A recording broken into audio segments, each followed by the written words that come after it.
आज की इस छोटी सी कहानी के थ्रू हम जानेंगे मनुष्य की कीमत क्या है। दोस्तों, मनुष्य की कीमत बहुत अमूल्य है, जिसका आकलन करना बहुत मुश्किल है। तो चलो कहानी शुरू करते हैं। एक बार की बात है, एक लड़का अपने पिता के लोहे की दुकान पे काम कर रहा था। तभी उसने अपने पिता से पूछा कि इस दुनिया में मनुष्य की क्या कीमत है। पिता ने ये बच्चे का यह सवाल सुनकर हैरान रह गए और बोले, बेटा, मनुष्य की कीमत आंकना बहुत मुश्किल है, क्योंकि वो अनमोल है। फिर बच्चा बोलता है कि क्या सभी उतनी ही कीमती और महत्वपूर्ण हैं? तो उसका पिता बोलता है, हाँ बेटा। फिर बालक बोलता है कि तो इस दुनिया में कोई गरीब तो कोई अमीर क्यों है? किसी को कम रिस्पेक्ट तो किसी को ज़्यादा क्यों होती है?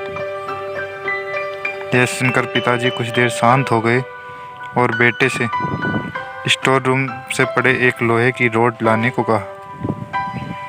रॉड लाते ही पिताजी ने बच्चे से पूछा, इसकी क्या कीमत है?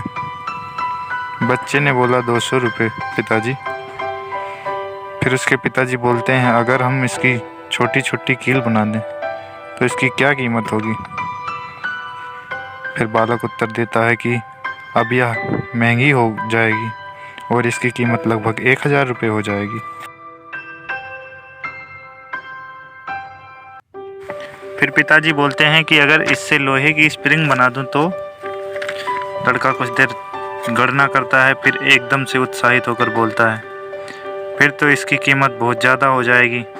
फिर पिताजी उसे समझाते हुए बोलते हैं, ठीक इसी तरह मनुष्य की कीमत इसमें नहीं है कि अभी वो क्या है, बल्कि इसमें है कि वो अपने जीवन में क्या बन सकता है। इस कहानी से हमें यह सीख मिलती है कि मनुष्य अपना वैल्यू खुद बनाता और बिगाड़ता है। अगर आप मेहनत करोगे तो इसका लाभ ज़रूर मिलेगा और आपकी कीमत और क्वालिटी दोनों इम्प्रूव होगी। दोस्तों, आपको यह कहानी कैसी लगी कमेंट सेक्शन में ज़रूर बताना।